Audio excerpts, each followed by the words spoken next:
Bismillahirrahmanirrahim. Assalamualaikum warahmatullahi wabarakatuh.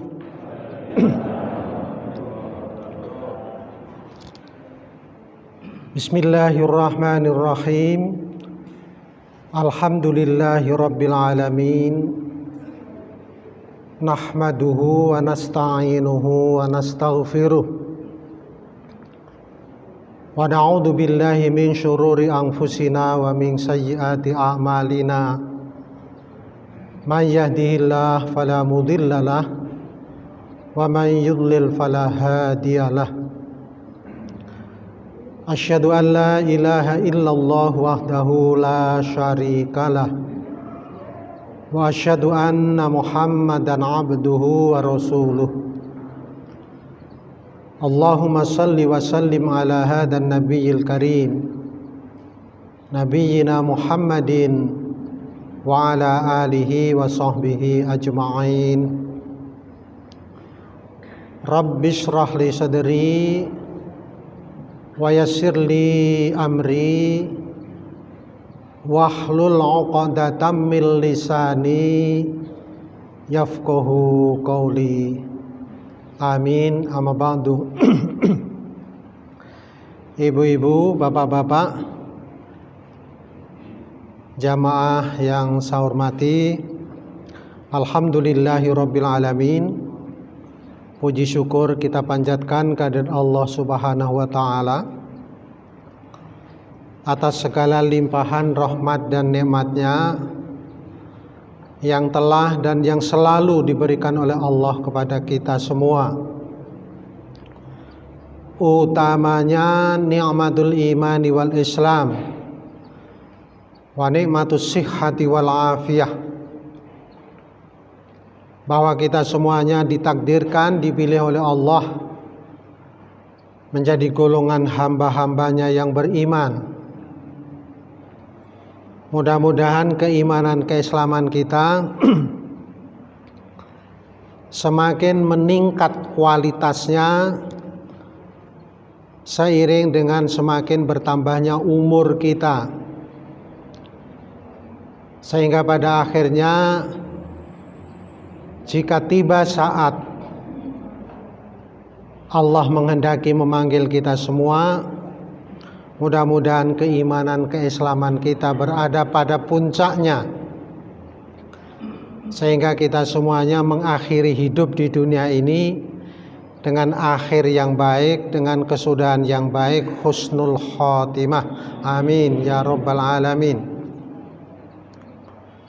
Mudah-mudahan sholawat salam Allah senantiasa dicurahkan kepada junjungan kita Nabi Muhammad sallallahu alaihi wasallam, uswah hasanah kita di dalam menjalani hidup di dunia ini, agar bisa meraih kebahagiaan di dunia, kebahagiaan di akhirat, fid dunya hasanah wa fil akhirati hasanah.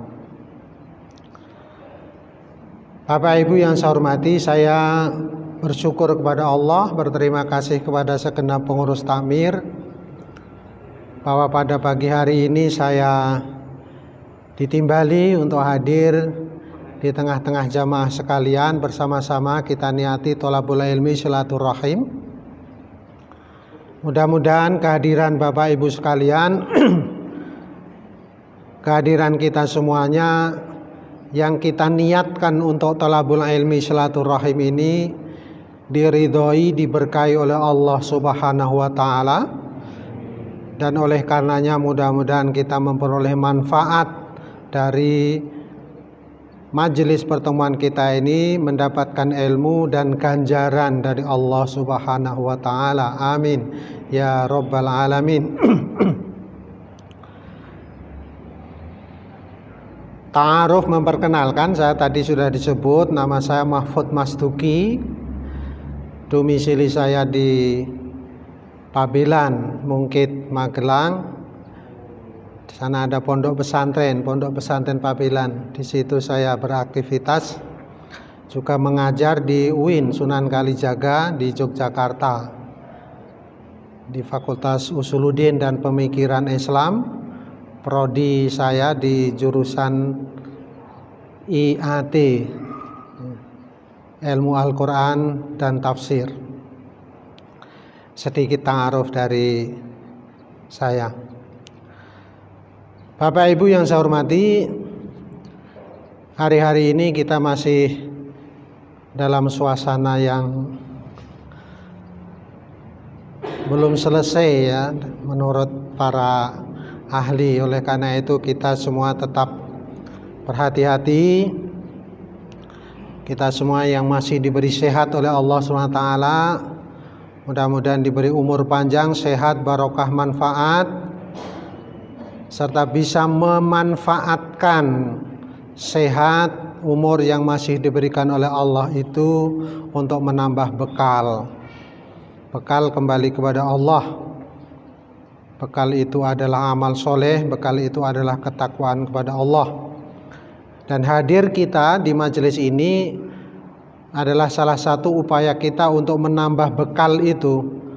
Oleh karena itu mudah-mudahan sekali lagi diridhoi dan diganjar oleh Allah Subhanahu wa ta'ala. Teman-teman kita yang sakit, mungkin ada keluarga, teman, bapak, ibu sekalian yang sakit, kita doakan. Mudah-mudahan diberi kesabaran oleh Allah SWT,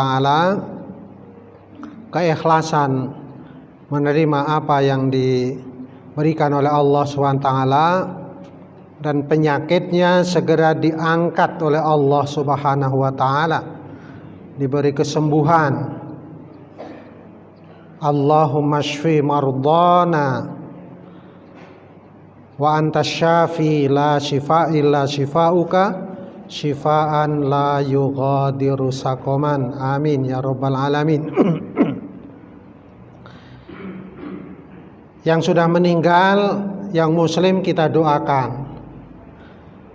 Yang muslim saja ya, karena kalau orang tidak beriman sudah meninggal tidak boleh didoakan. Yang sudah meninggal kita doakan. Mudah-mudahan kalau meninggalnya karena wabah ini, dia termasuk meninggal syahid. Mudah-mudahan yang meninggal juga karena sebab-sebab yang lain dari warga jamaah dan keluarganya. Mudah-mudahan diampuni Allah segala dosanya, diterima amal soleh ibadahnya, dilapangkan kuburnya, dan akhirnya jannatullah sebagai tempat kembalinya. Amin ya rabbal alamin. Saya mengatakan tadi, yang sudah meninggal yang didoakan hanya orang-orang yang beriman. Karena kalau orang musyrik, kafir, meninggal dalam kemusyrikan, kekafirannya, kata Allah di dalam Al-Quran, mereka tidak boleh didoakan.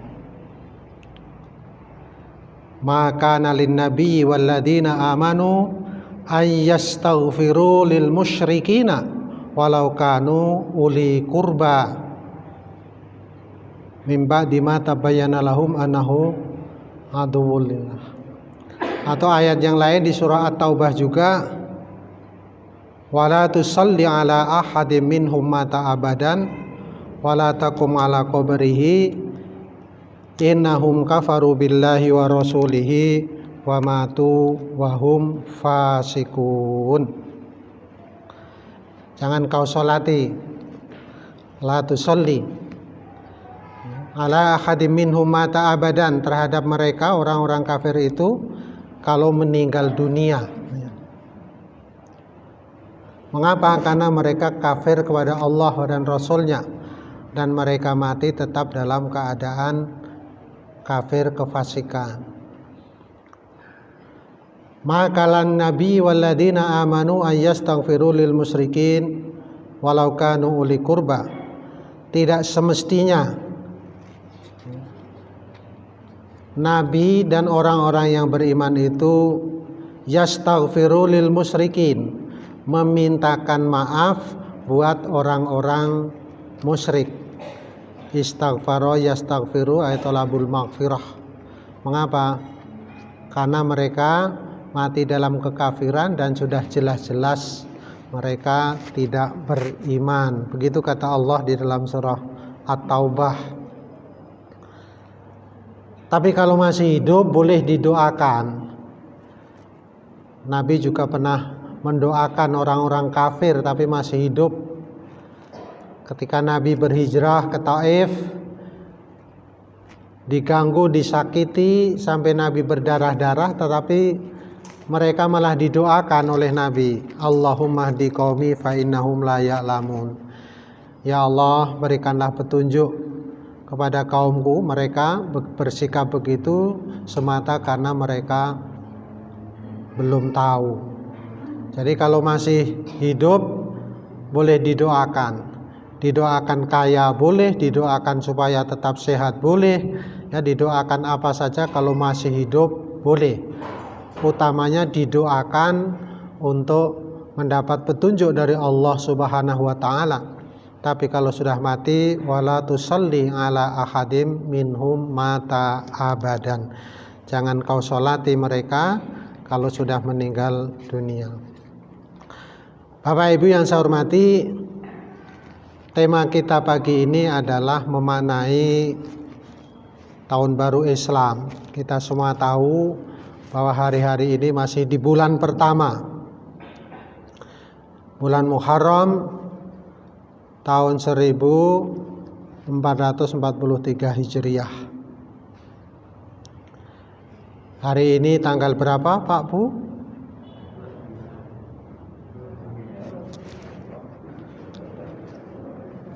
Agustus. Muharramnya berapa? Umumnya nggak perhatian. 20 ya. Tanggal 20 Muharram. Saya di majelis-majelis talim itu sering nyoba, Pak Bu, ada yang hafal nama-nama bulan Hijriah? Ya mungkin 1-2, tapi umumnya nggak ngapal. Bapak Ibu mudah-mudahan hafal Muharram, Shofar, Rabiul Awal, Rabiul Akhir, Jumadil Awal, Jumadil Akhir, Rajab, Sya'ban, Ramadan, Syawal, Dzulqa'dah, Dzulhijjah. Hafal ya. Orang Jawa biasanya yang hafal Suro, Sapar, Mulut, Ba'da Mulut, Matil Awal, Matil Akhir, Rajab, Ruwah, Poso, Syawal, Dzulqa'dah besar. Apalagi kalau Syawal hafal banget. 1 Syawal. Jadi itulah kenyataan bahwa kita sendiri umat Islam terhadap kalender Islamiyah itu kurang perhatiannya.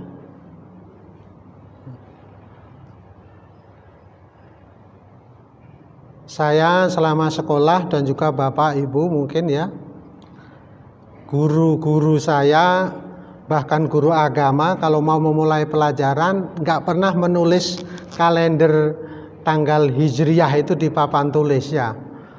Bapak Ibu yang menjadi guru profesinya mungkin juga nggak pernah. Di kalender-kalender kita juga biasanya ditulis kecil-kecil ya. Kalau melihat ini Muharram tanggal berapa harus begini. Tapi kalau kalender miladiahnya Masehi dari 10 meter sudah kelihatan. Padahal Bapak Ibu,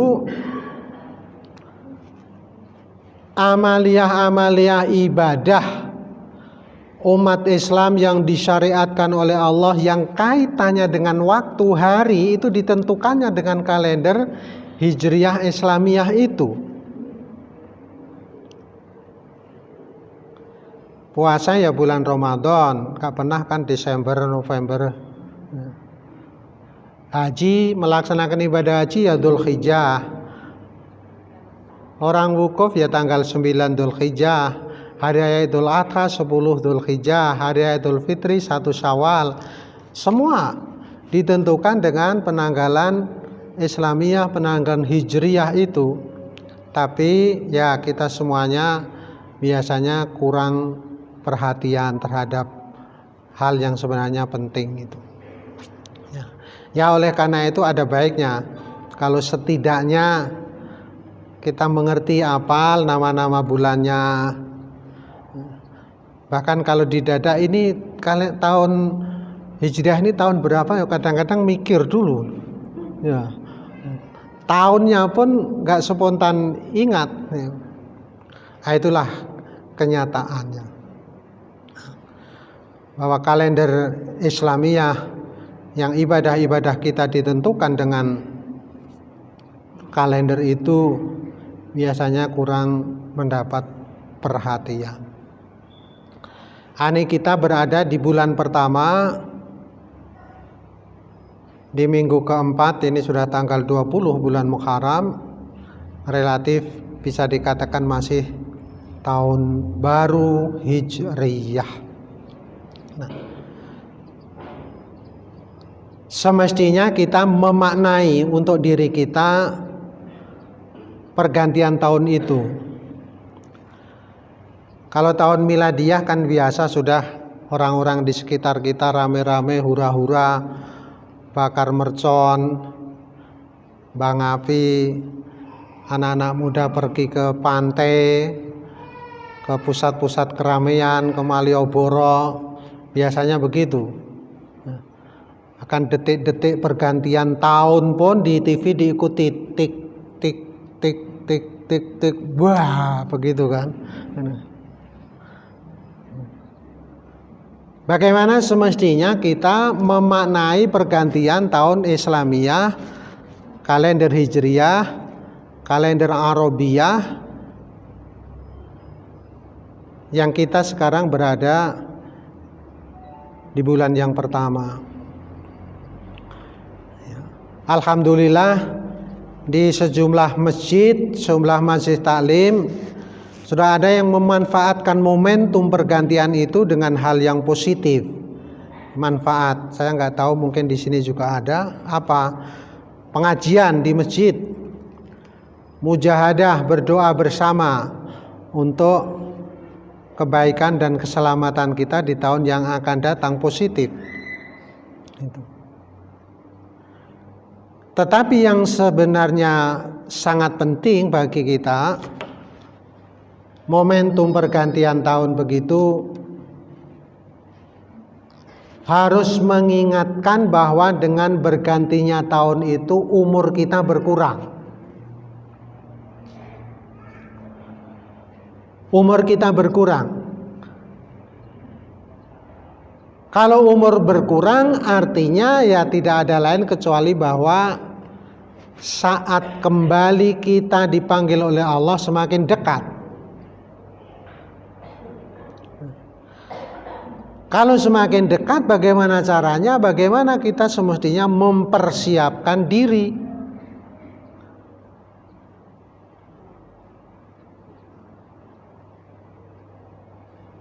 Hidup kita ini kan sekejap ya.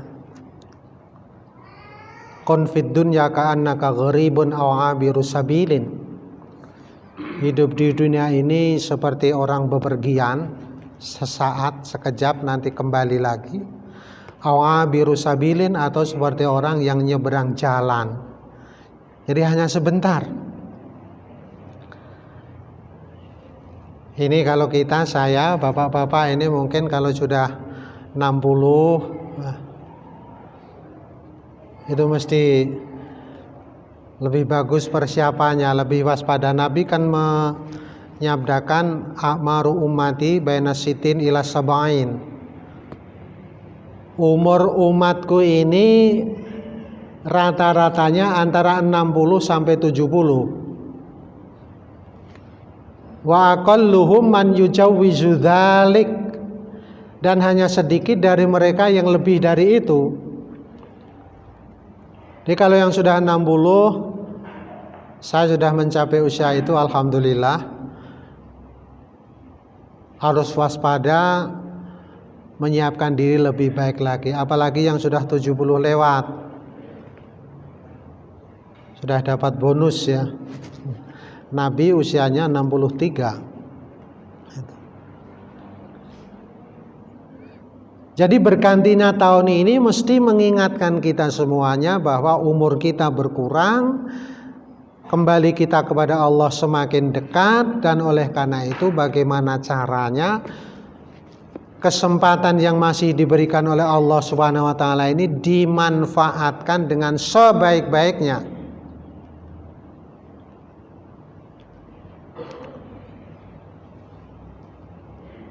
supaya penyesalan kita kelak itu tidak sangat ya.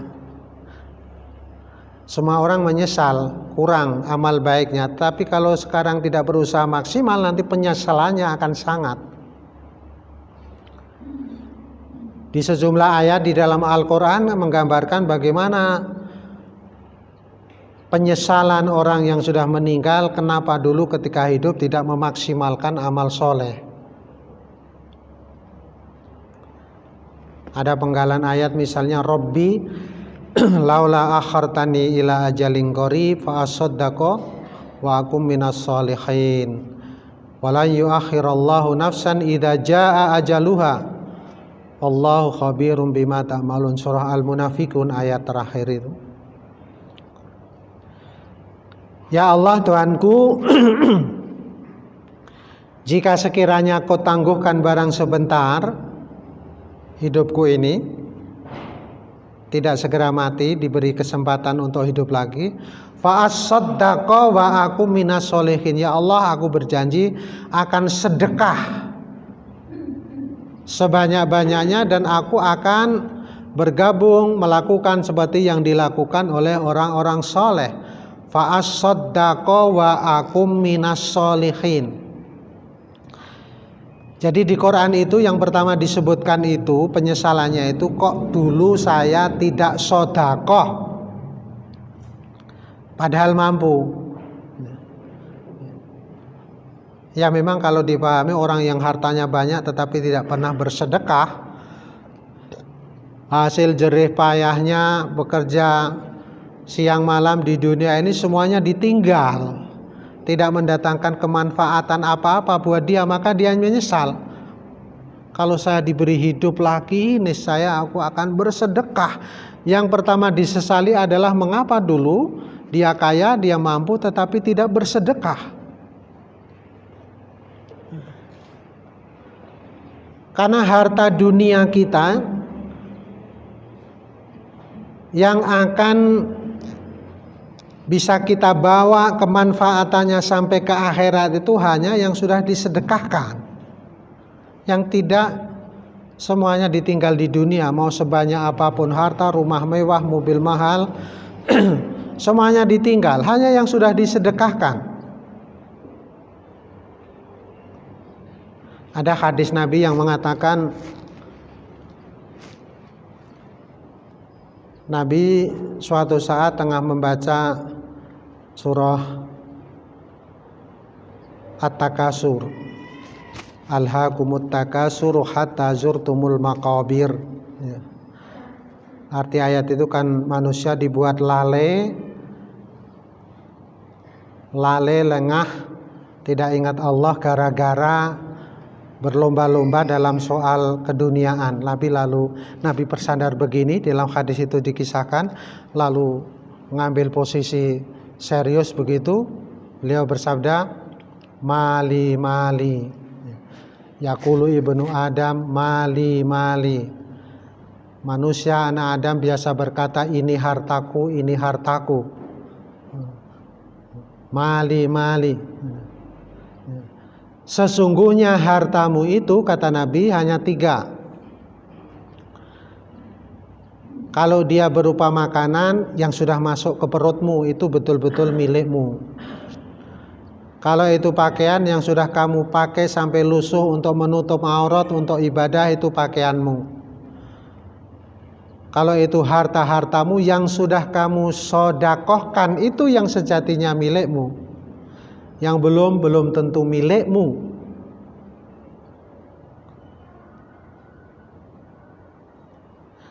Fahallaka mim malika ya bena Adam illa ma, 3 itu tadi.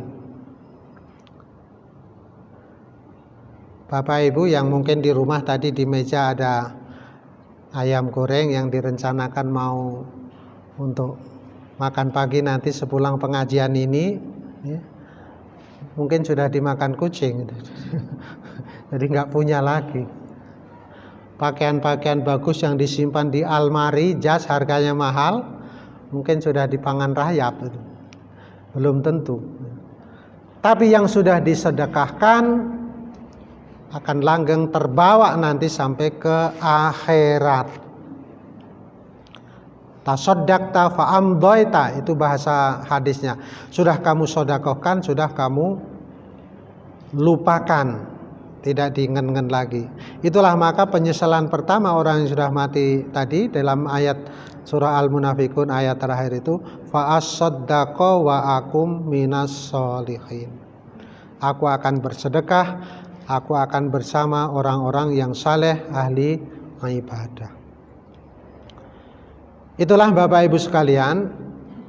Jadi memaknai tahun baru ini semestinya untuk muhasabah. Umurku sudah begini, sudah keluar masuk rumah sakit ya. Tapi banyak yang untuk beramal soleh itu masih menangguh-nangguhkan, semoyo bahasa Jawanya itu.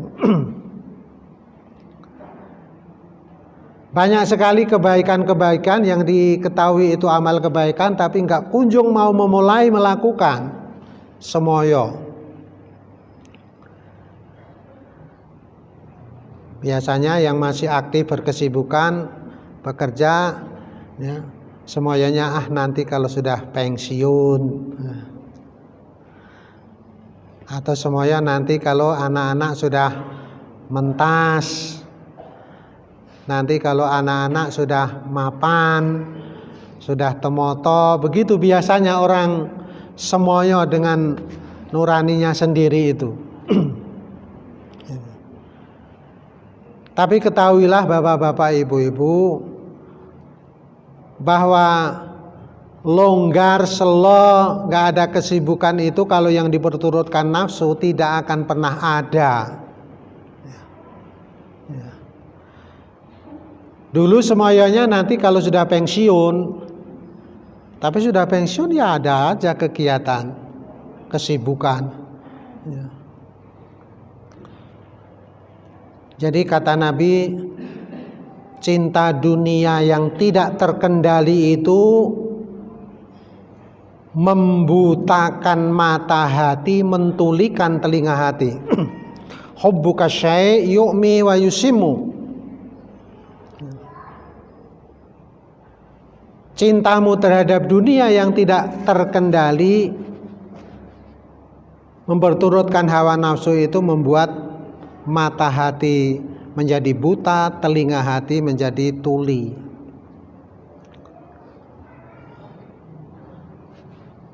Atau sabda yang lain, hubbud dunya ra'su kulli khati'atin. Cinta dunia itu pangkal dari segala dosa, pangkal dari segala kesalahan. Oleh karena itu kalau yang diperturutkan nafsu nggak ada selesainya, nggak ada selesainya. Coba bapak ibu di kampung itu sering kejadian ya.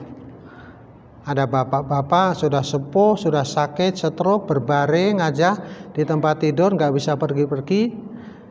Tapi coba ditawari sawah, dibeli nanti mau buat apa? Sudah nggak bisa apa-apa. Coba ditawari tanah yang ada di sebelah rumah, wah pasti.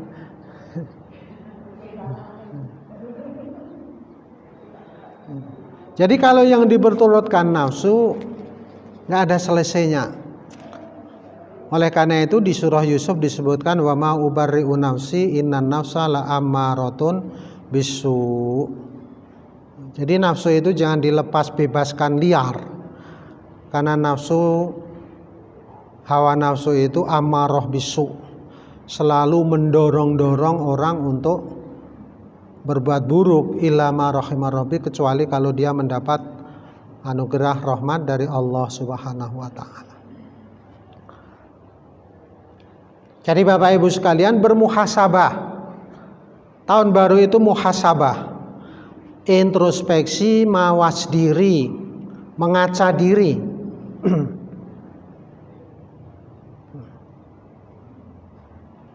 Hidup kita ini Al-Quran menggambarkan seperti orang berniaga,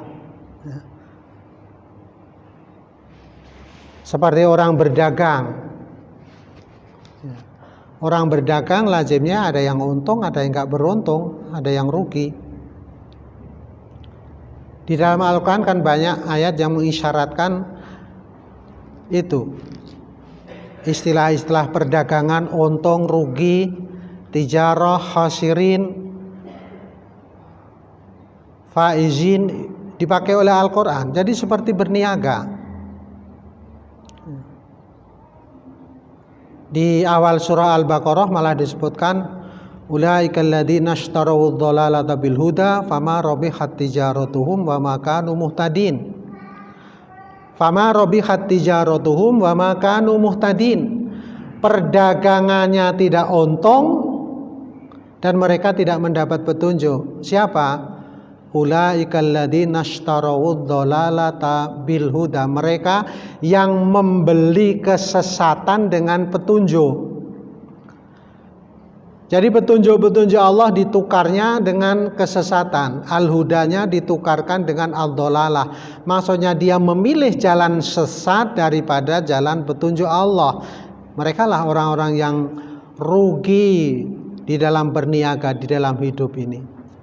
Jadi kalau di dalam hidup ini orang memilih mengikuti setan, hawa nafsu daripada memilih petunjuk-petunjuk Allah, merekalah orang-orang yang rugi di dalam perdagangannya, perniagaannya. Fama rabihat tijaratuhum wa ma kanu muhtadin. Jadi dievaluasi. Sudah saatnya kita semuanya mengevaluasi perjalanan hidup kita yang sudah sekian lama ini. Jadi kira-kira kalau ditimbang itu nanti, kira-kira kita ini termasuk orang-orang yang fa'amma man sakulat mawazinuhu fahuwa fi 'aisyatir radiyah, ataukah jangan-jangan masuk wa amma man khaffat mawazinuhu fa ummuhu hawiyah. Kira-kira timbangan amal baik kita ini sudah sakulat apa belum? Sudah berat apa belum? Apa masih khaffat? Oh, nggak pernah mau jamaah, sholatnya aja banyak kapiran, nggak pernah mau baca Al-Quran, nggak pernah mau sedekah. Jangan-jangan kita khaffat mawazinuhu, enteng timbangan amal kebaikannya. Tempatnya sudah jelas itu, kata Allah, fa'umuhu hawiyah, tempatnya di neraka hawiyah. Tapi amma man sakulat mawazinuhu, yang berat timbangan amal baiknya, fahuwa fi 'aisyatir radiyah, dia akan hidup dalam radiyah, dalam senang hati, yaitu ditempatkan di surga Allah. Jadi kira-kira kita ini, Bapak Ibu sekalian, amal kita ini kalau ditimbang sudah jeglek ke kanan atau masih ke kiri. Itu yang tahu kita sejujurnya ya nurani kita sendiri, hati kita nggak bisa bohong. Jadi kalau kita merasa masih banyak kekurangan-kekurangannya padahal usia kita sudah sekian, ya, berhijrahlah. Jangan muhasabah tahu kekurangannya tetapi nggak beranjak. Anak sekarang bilang nggak move on, ya. Ya tahu, sudah tahu banyak hal utama kebaikan yang menjanjikan pahala untuk nanti di hari akhirat, tapi nggak kunjung mau melakukannya. Bapak Ibu pasti sudah tahu selama ini, misalnya dari mubalek, dari membaca buku, dari ustadz, dari kiai, bahwa sholat tahajud itu keutamaan. Sholat yang paling utama setelah sholat fardu adalah as-sholah fi jawfil lail, sholat di tengah malam, tahajud. Tapi berapa banyak dari kita yang mau di sepertiga malam itu bangun untuk melaksanakan sholat tahajud? Kalau bapak-bapak, ibu-ibu, pastinya tadi bangunnya kan jam 3, jam setengah 3 ya.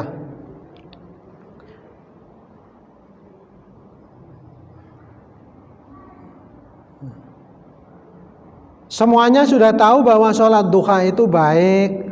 Semuanya sudah tahu bahwa puasa Senin Kemis itu keutamaan. Kalau ke masjid awal waktu bisa sholat tahiyatul masjid, bisa sholat qobliyah, nanti ba'diyah. Sudah tahu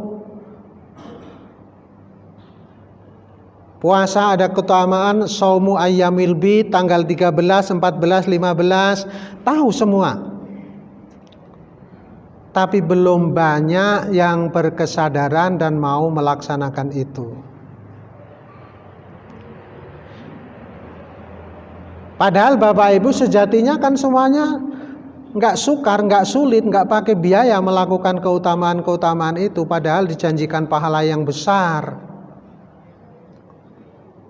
Bukan untuk sekarang, tapi untuk nanti. Walal akhiratu khairul laka minal ula. Oleh karena itu Bapak Ibu, kalau di dalam muhasabah kita, introspeksi mengaca diri kita terhadap perilaku kita, ibadah kita, ketemunya masih begitu-begitu, dan kita tahu itu, jangan diam. Move on lah, berhijrahlah, berubah.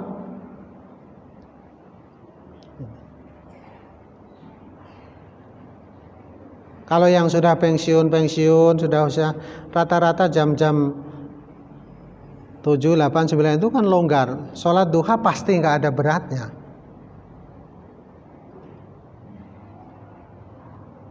Tahajud, sholat malam, orang-orang yang sudah usia lanjut itu keluhannya kalau sudah bangun jam 1, jam 2 nggak bisa tidur lagi. Ya, biasanya begitu. Saya itu kalau sudah bangun jam 1 itu sudah nggak bisa tidur lagi. Ya, terus ngapa setelah itu? Ya bikin kopi, nyetel wayang. Itu sebenarnya isyarat supaya kamu segera ambil air wudhu, tahajud. Wa minal laili fatahajjad bihi nafilatalak. Sebagian dari waktu malam itu kau pergunakanlah untuk sholat tahajud sebagai ibadah tambahan bagi kamu. Asa ayyab'atsaka rabbuka maqaman mahmuda.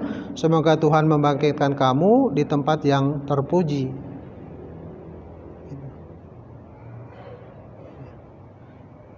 Jadi Bapak Ibu, di usia-usia kita ini memang semestinya jangan ada hari-hari kita lewatkan tanpa kita menabung amal kebajikan. Jangan yang fardu pun masih terbengkelai. Diingatkan pada amalan-amalan sunat. Oh, aku sholat 5 waktu urung temoto ya, sholat duhur biasa hampir asar. Ya berhijrahlah. Momentum hijrah itu dipergunakan untuk betul-betul berhijrah.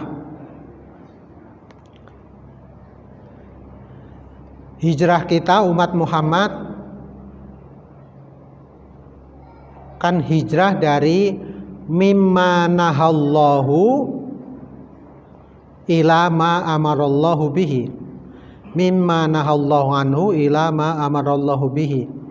Berhijrah dari apa yang dilarang oleh Allah menuju apa yang diperintahkan, itu hijrah kita. Hijrah Nabi kaum muslimin kan hijrah dari Mekah ke Madinah, ke Taif, ke Habasyah.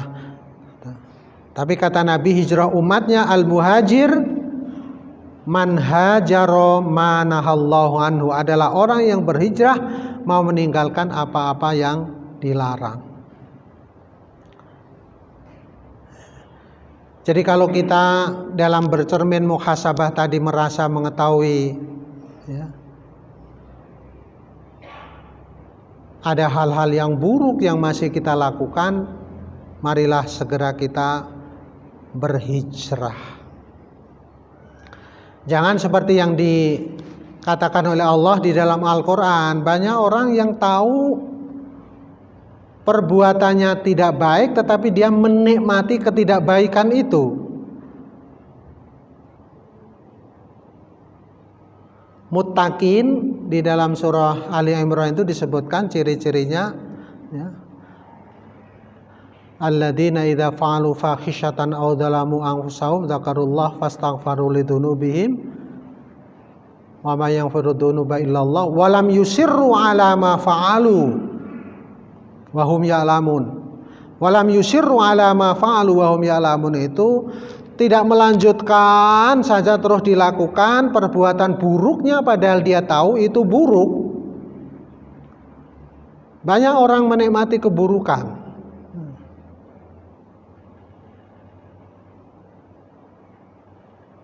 Koruptor itu pasti tahu bahwa korupsi itu buruk.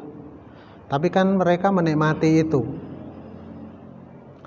Orang berdagang, berniaga tidak jujur itu pasti tahu bahwa itu buruk. Tapi karena dapat untung dia menikmati itu. Walam yusirru ala ma fa'alu wahum ya'lamun. Tidak bablas melanjutkan perbuatan buruknya padahal dia tahu itu buruk. Itulah spirit hijrah, ya. Spirit hijrah, meninggalkan keburukan, berhijrah kepada kebaikan.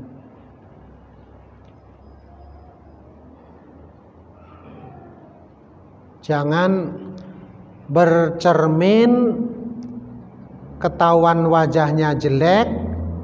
Seperti pepatah itu, buruk muka cermin dibelah. Dia nggak mau jujur dengan hatinya sendiri. Bercermin tahu kekurangannya, tapi yang disalahkan cerminnya. Kita bermuhasabah kalau tahu kekurangan diri kita sendiri, ya move on, berhijrah, diganti dengan yang lebih baik. Mengingat Bapak Ibu sekalian, apalagi di musim wabah seperti ini sekarang, malaikat Israel itu kan berseliweran di mana-mana ya. Bapak Ibu ini sudah diintai loh. Ya di masjid biasanya ada sebagian masjid itu baca-baca pujian, malaikat jurupati nglirak-nglirik marang sira, nggone nglirik arep njabut nyawanira, nggone njabut angenteni dawuhe Kang Maha Mulya. Sakwuse didhawuhi banjur tandang karo kandha, aku iki mung sak derma, kowe ora kena semaya. Jadi diintai, dilirak-lirik kita ini. Di kampung saya ada anak muda-muda ya energik, umurnya baru 40 tahunan kemudian ini juga meninggal.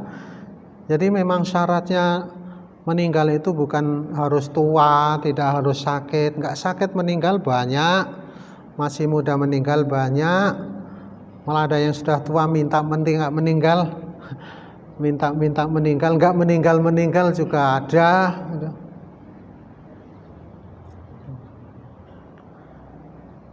Di dalam Al-Quran surah Al-Hadid ayat 16 ada ayat yang mengingatkan kita semua, yang kalau saya membaca itu seolah-olah yang ditegur oleh ayat ini itu saya, dan ayat ini baru turun tadi malam untuk saya, seakan-akan padahal sudah turun 14 abad yang lalu. Surah Al-Hadid ayat 16 yang bunyinya begini, bismillahirrahmanirrahim. Alam ya'ni lilladzina amanu an takhsha'a qulubuhum li dzikrillah wa ma nazzala minal haqq. Ini ayat bentuknya pertanyaan istifham. Allah bertanya, yang pertanyaan bukan untuk dijawab tapi untuk direnungkan dan kemudian diambil tindakan. Ayat tadi terjemahnya begini, belum tibakah waktunya, belum tibakah waktunya, hai orang-orang yang beriman, sekarang ini umurmu sudah 60, sudah 65, antahsya'a qulubuhum li dzikrillah, untuk hati ini menjadi khusyuk ingat kepada Allah. Jadi kalau ditafsiri mau sampai kapan? Nah, kamu begitu itu sibuk terus urusan dunia, menyampaikan akhirat itu mau sampai kapan? Sekarang ini usiamu sudah 60, 65, 70, belum tibakah saatnya? Alam yakni kan ayatnya seperti baru iya ya. Kalau orang membaca merenungkan ayat ini iya ya. Seolah-olah yang ditegur itu saya dan ini turun tadi malam. Sudah saatnya di usia-usia kita yang sekarang ini antahsya'a qulubuhum lidzikrillah, hatinya khusyuk berzikir, ingat kepada Allah, beribadah, melaksanakan perintah-perintah wajib, disiplin, on time, berjamaah. Ini majelis talimnya sebegini banyak, mestinya kalau jamaah selalu penuh ya. Sini, alhamdulillah. Nah, ini soal jamaah, sholat fardu, sholat wajib ini juga masyarakat diantaranya masih menggampangkan. Padahal sesungguhnya Bapak Ibu yang menggampangkan tidak mau berjamaah itu setiap hari dia kehilangan tetapi tidak merasa dan tidak eman-eman. Kehilangan apa? Kehilangan banyak sekali. Nabi kan mengatakan sholatul jamaati afdalu min sholatil fardhi bisab'in wa 'ishrina darajatan. Sholat fardu secara berjamaah itu pahalanya lipat 27, keutamanya 27 derajat daripada sholat sendiri. Jadi kalau dihitung dengan angka, sholat berjamaah itu ganjarannya 27, sholat sendiri itu ganjarannya 1. Kalau dimasalkan, permisalan dengan ongkos gitu, kalau sholat sendiri itu pahalanya upahnya 1.000, kalau sholat berjamaah upahnya 27.000, umpama itu diuangkan. Kehilangan 26 tapi kan tidak eman, tidak merasa. Satu sholat itu kalau 5 kali 26 kali 5 130. Kalau 10 hari 1.300. Kalau sebulan 3.900. Enggak rasa kalau kehilangan, kan gitu banyak orang. Sehingga sholatnya selalu mencukupkan sendiri di rumah. Banyak orang yang begitu. Jadi kalau umpama pahala itu kelihatan antara ahli jamaah dan yang selalu mencukupkan sholatnya sendiri di rumah, itu bedanya. Sini sudah berkarung-karung, sini baru satu sedeng kecil. Umpama digambarkan sebagai kelihatan begitu. Jadi oleh karena itu ya, termasuk sholat berjamaah, melaksanakan perintah fardu itu sekarang ini sudah saatnya bagi kita semuanya untuk memperhatikannya dengan sungguh-sungguh. Alam yakni, belum tibakah waktunya? Jadi, belum tibakah waktunya itu kalau dimaknai di tafsir ya mau kapan gitu. Jadi pertanyaan itu mau kapan? Mau kapan lagi? Ya. Dulu semuanya nanti kalau sudah begini, sudah diberikan oleh Allah kesempatan lagi, masih semuanya lagi, mau kapan lagi? Hati ini akan menjadi khusyuk, beribadah, ingat kepada Allah Subhanahu wa taala. Antahsya'a qulubuhum lidzikr wa ma nazala minal haqq. Dan apa yang diturunkan oleh Allah berupa kebenaran. Bisa dimaknai yang diturunkan oleh Allah berupa kebenaran itu adalah Al-Quranul Karim. Kapan mau dekat dengan Al-Quran itu kapan lagi? Alam yakni, belum tibakah waktunya? Itu muhasabah kita. Kalau kita merasa masih jauh dari Al-Quran, mau membaca 1-2 halaman, 1 rukuk, 2 rukuk, setiap hari saja merasa tidak sempat, padahal pasti sempat. Berhijrahlah, gitu. Berdekat-dekatlah, berinteraksilah sebanyak mungkin, sebaik mungkin dengan kitabullah Al-Quranul Karim, ma nazala minal haq.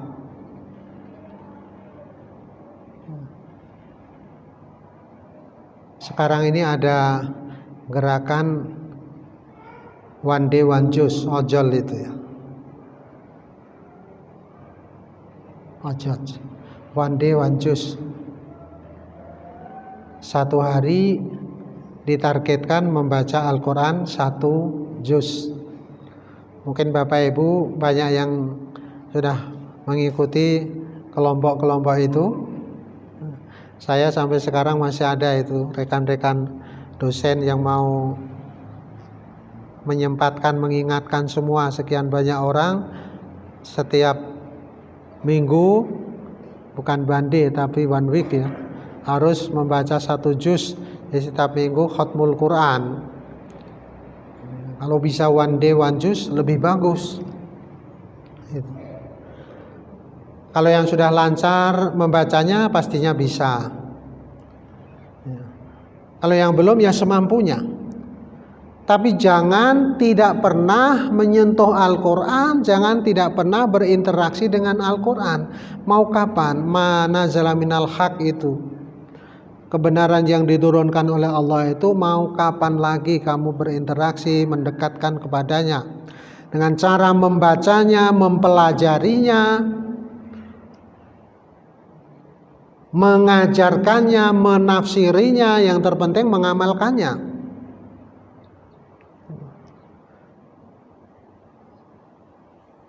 Sudah saatnya Bapak Ibu misalnya kita membaca Al-Quran itu tidak melulu ta'abudi untuk mendapatkan ganjaran pahala, karena Al-Quran adalah petunjuk pedoman, ya sebisa-bisa sedikit demi sedikit dipahami kandungannya.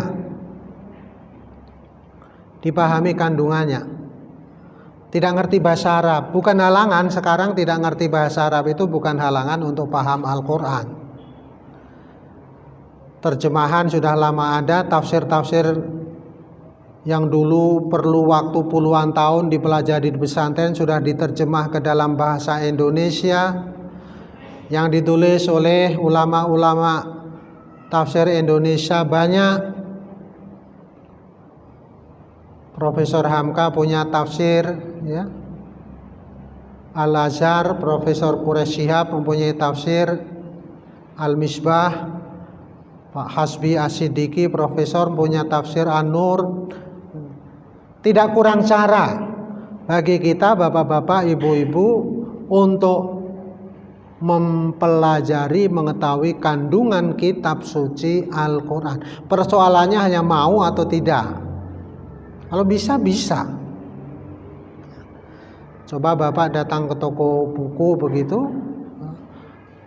mau milih yang mana sekarang itu kitab-kitab tafsir yang bisa membantu kita untuk mempelajari Al-Quran. Harus mulai ke situ.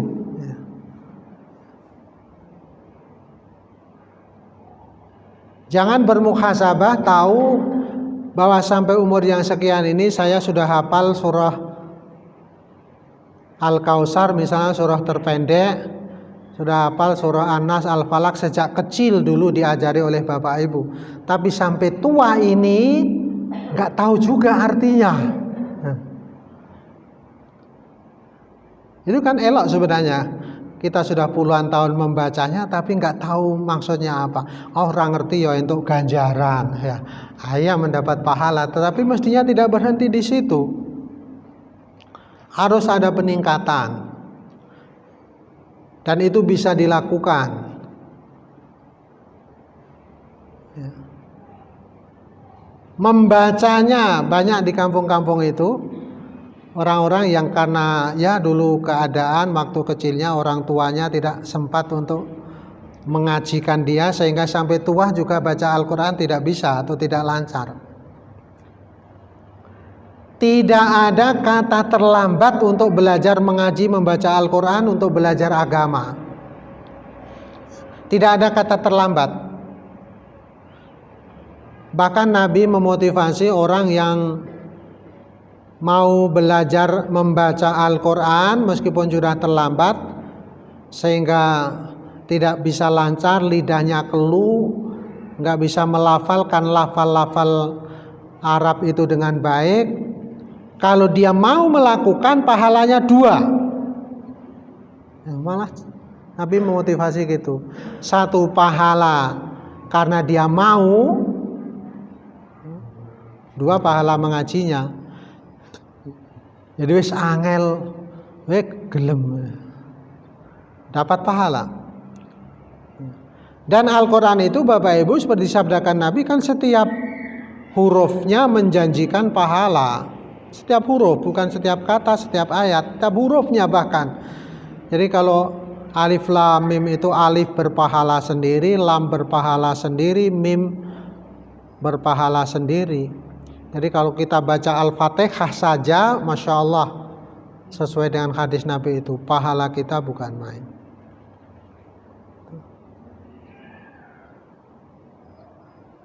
Jadi kembali kepada ayat tadi, surah Al-Hadid ayat 16 tadi, alam ya'ni lil ladina amanu an takhsha qulubuhum li dzikrillah, nanti bisa dilihat, wa ma nazzala minal haq wala yakunu kal ladina utul kitab min qablihim fatala alaihimul amadu faqasat qulubuhum. Setelah ayat tadi Nabi mengingatkan, kamu jangan seperti orang ahli kitab Yahudi Nasrani. Kepada mereka sudah lama diturunkan Alkitab, wahyu dari Allah, petunjuk kehidupan, tapi alih-alih mereka mau melakukan, malah qasat qulubuhum, hati mereka keras.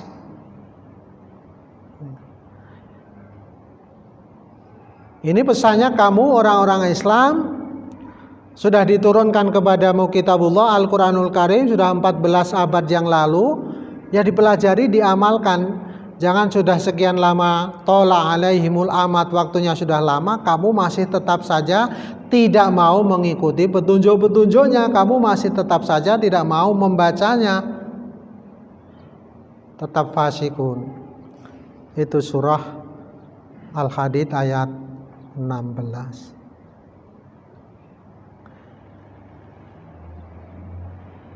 Ada ayat satu lagi Al-Hasyr 18 yang paling jelas itu memerintahkan kita untuk introspeksi muhasabah.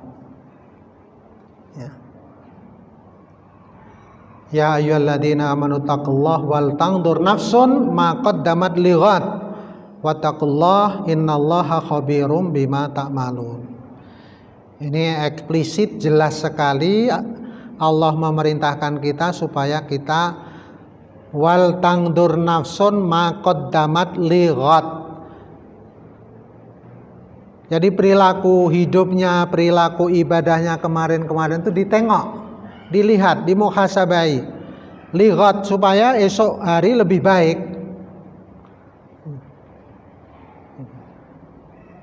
Wal tangdur nafsun ma qaddamat lighad, hendaknya setiap diri melihat masa lalunya, melihat apa yang dilakukan di hari-hari yang lalu, lighad, agar esok harinya menjadi lebih baik. Wattaqullaha innallaha khabirum bima ta'malun. Itu eksplisit memerintahkan kita untuk bermuhasabah. Jadi ibarat orang berdagang tadi, supaya tahu apakah perdagangan kita ini rugi atau untung. Kalau tidak pernah di neraca, dihitung, di total, ya nggak tahu. Jangan-jangan bangkrut. Untuk tahu supaya kita sudah beruntung atau rugi, maka dimuhasabai, dihitung. Begitu Bapak, peringatan-peringatan dari Allah Subhanahu wa taala, ibu-ibu sekalian yang saya hormati, dari Nabi, bahwa memasuki tahun baru Islam, tahun baru Hijrah ini, yang paling penting bagi kita adalah bermuhasabah, introspeksi mengaca diri, dan kalau tahu kita kekurangan-kekurangan kita masih banyak, mumpung kita masih diberi kesempatan, sekali lagi mumpung masih diberi kesempatan, ya, move on, berhijrahlah untuk menuju yang lebih baik, supaya sesal kita nanti nggak sangat, ya. Begitu, sudah jam 7:15 menit. Ya, saya cukupkan sekian. Mohon maaf atas segala kesalahan, mudah-mudahan bermanfaat dan memasuki tahun baru 1443 Hijriah ini, mudah-mudahan segala sesuatunya kita menjadi lebih baik, terutama ibadah kita menjadi lebih baik, serawung kita dengan tetangga menjadi lebih baik, dan semuanya sesuai dengan peran dan fungsinya masing-masing menjadi lebih baik. Dan yang penting juga mudah-mudahan kita semuanya diberi sehat oleh Allah SWT, tidak terpapar wabah yang ini baru rame, virus corona COVID-19, semuanya tetap sehat, amin ya robbal alamin. Wassalamualaikum warahmatullahi wabarakatuh.